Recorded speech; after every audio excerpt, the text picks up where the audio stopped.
Listen, man. They call me the problem, but you could call me the can man, because anybody can get it. Africans, Americans, Dominicans, Mexicans. It's more like this. Don't always be a critic and be so negative. Let's be positive. How happy are you with your performance tonight? Anderson Silva, you absolutely suck. If you want to know what it feels like to get your ass kicked by a guy who weighs 40 pounds less than you, meet me in the octagon.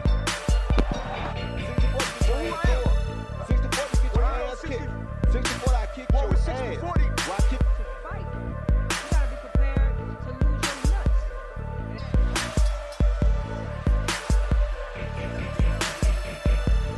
What's good, man? Welcome to the latest edition of Two to the Body.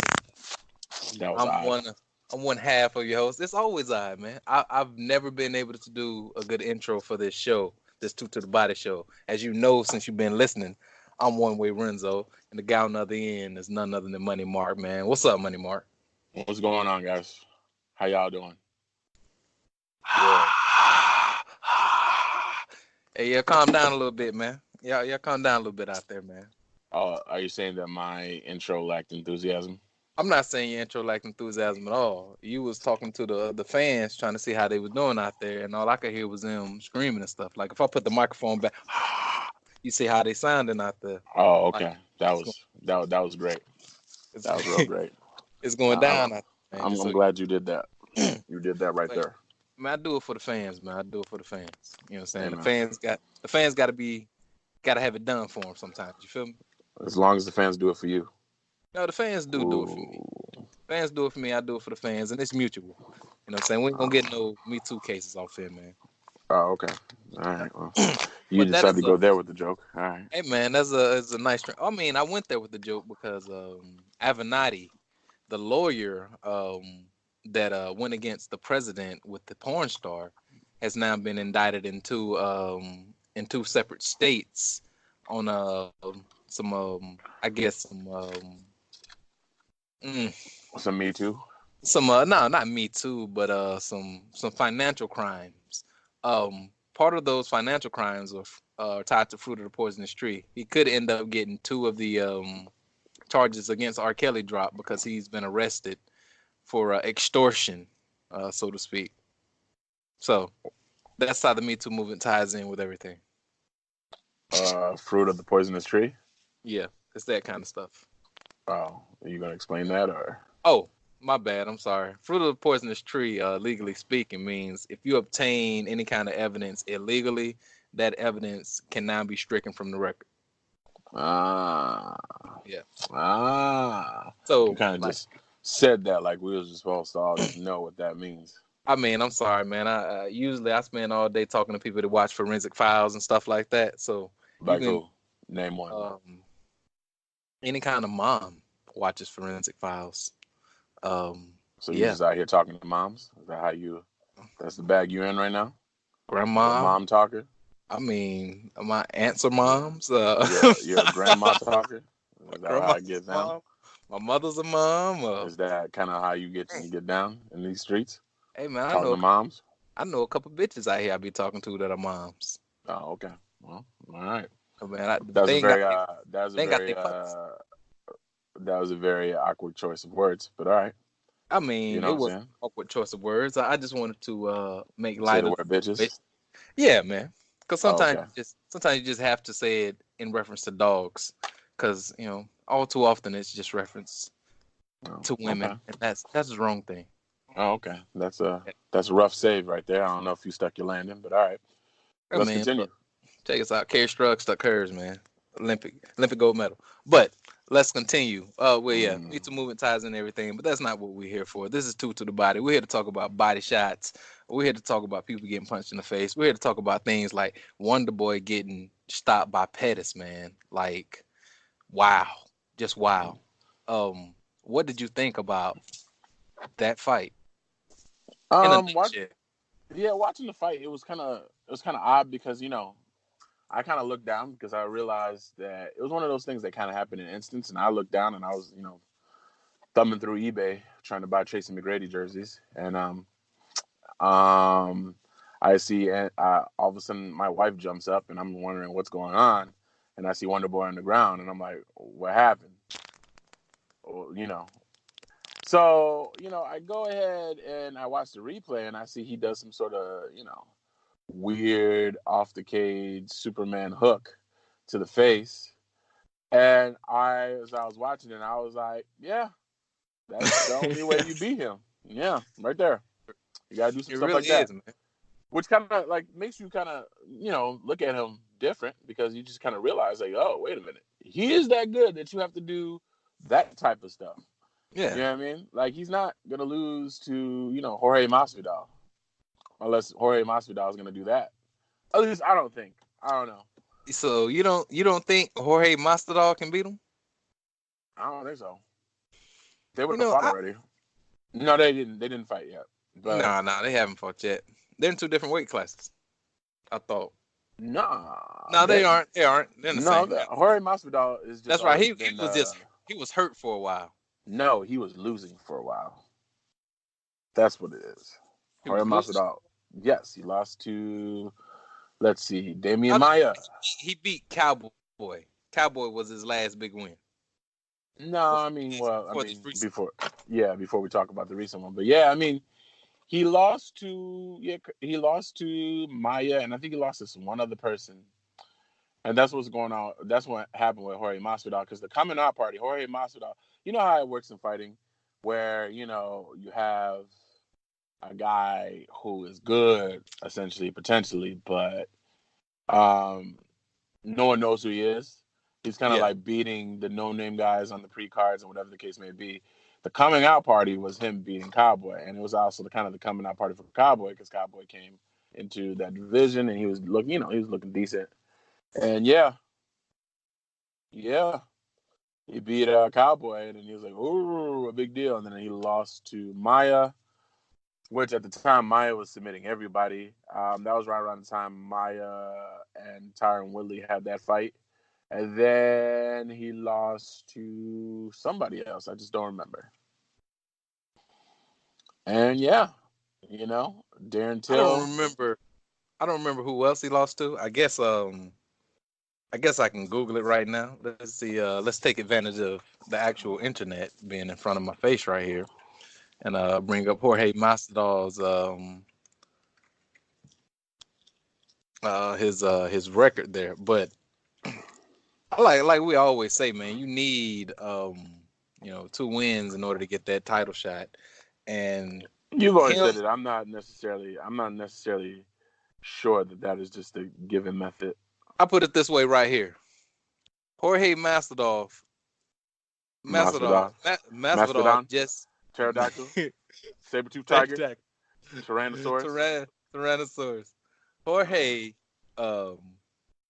just fought this fight right here. Now we'll say Darren Till is his first win. Mm-hmm. Ben Askren has called out George or Jorge, whatever you want to call him. He's called him out, and he is quite certain that the winner of that fight is the title. He lost to Stephen Thompson. Yeah, he lost to Wonder Boy. He lost to Damian Maia. He lost to Wonder Boy. So yeah, yeah. I didn't know he fought Wonder Boy, to be honest with you. I didn't know he fought Wonder Boy either. That's gonna be a fight I'm gonna have to look back and watch then. Yeah, that is a fight we have to go back and look and watch. He's lost about 13 fights, bro. All in all. Yeah, I mean, absolutely, because he's a fighter. That's what he does. He goes out there, he fights. And to be corrected, he didn't lost get submitted. Huh? He lost to Alaquinta.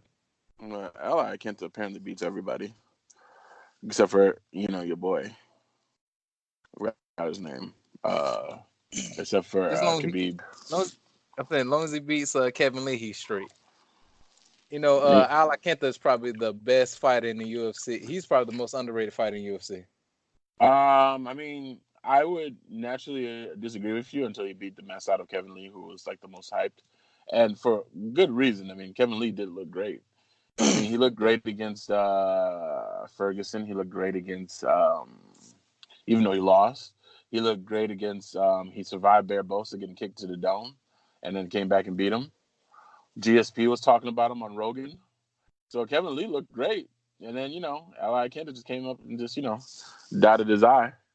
pieced him up real quick, and I was like, oh, okay, well. Yeah, he definitely gave him the murder move. Yeah, man. Down on your eye, down on your chest, down on your face, down on your breath. Down on your breath? Lots of dots. Yeah, man. Getting dot everywhere. That's a battle rap reference to those of you who may not be initiated. But yeah, so go ahead. I was just I'm looking up the Stephen Thompson Masvidal fight. I finally found highlights of it because I need to put eyes to this. I didn't realize that this happened. Yeah. Yep. So basically, Stephen Thompson is in a weird position now. Because I would say that, what do you do, right? So, well, no, not so much, because, I mean, he could fight Usman. He could fight Usman. But no, he's really in a weird position now, because, like, Pettis beats him, right? So I guess Pettis, catapults to wherever he is. But, you know, Thompson is in a weird position now, because who's he going to fight? Like, he already beat Masvidal, so, I mean, I guess you can run that back and do that. But, I mean, who knows? I mean, you know, you have to ask the question, do fans really want to see that? I don't really know. I can't really speak on it, on that. And then you have, of course, you also have, of course, the fact that he pretty much, like, there's really not anybody else in that division that, like, RDA, Stephen Thompson going to be RDA. Like, do you give him a trilogy? Who? Woodley and Thompson? Yeah. No. Lose or leave time. No, only because Thompson is Woodley won't do it because Thompson doesn't put Woodley in position to get closer to the title. So they would do Woodley Masvidal, or they would do Woodley. Who else? Maybe Woodley. Who are they going to throw to the Wolves for Woodley? I wonder. I don't know if they're going to throw it. I mean, honestly, I don't know.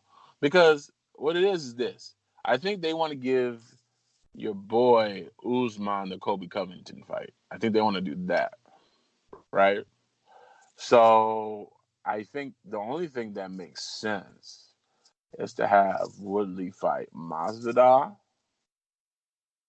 someone who needs like a big fight and who's kind of earned himself, you know, into the ranking of that. Have Masvidal fight Woodley, or have Woodley fight. Who the fuck else can he fight? Woodley's not gonna fight Pettis because they're like cool. Woodley already beat Till. Or rematch, really, honestly, like the only two things I can see is either have Woodley rematch or have him fight Masvidal. Because he already beat Lawler, so there's no point in having him do that again. He already beat Lawler. You know what I'm saying? And then I think Lawler will most likely fight Ben Askren, even though Ben Askren is trying to pivot towards Masvidal. He's gonna probably end up fighting Askren. So you already beat Till. I mean, pretty much the only two names left in the division were Colby Covington. I mean, RDA. He can fight RDA. Yeah, that's what they can do. They can make him fight RDA. You know what I mean? That's about it. RDA, Usman, or who's the other person I named? I forgot. RDA, Usman. We talked about Woodley, RDA, and Maya. Oh, Masvidal. That's it. RDA, Masvidal, or Usman. There's only three things they can do for him. Yeah, he would have to run it back with Masvidal, because Masvidal didn't fight Darren Till the way he's fighting Wonder Boy. It's sort of like street fighting Wonder Boy, and he is not doing a good job at it. Yeah, but he ain't gonna. I'm gonna be honest with you, and you know I could be wrong, and that's the whole essence of the fight game. I could be 100% wrong, but to be very honest with you, I just don't see Masvidal able to. Like, Masvidal has certain talents that I would think he would try to rely on that will put him in not favorable positions against Wonder Boy. Like, when you look at Pettis, Pettis knew that he had to cover distance. Pettis knew that he was a bigger, taller fighter. Pettis knew that he had to do that. So in his mind, doing something of that nature seemed like something he'd have to do. So it's just a natural reaction. He's not going to think about it or second guess it. He's just going to do it. That's not really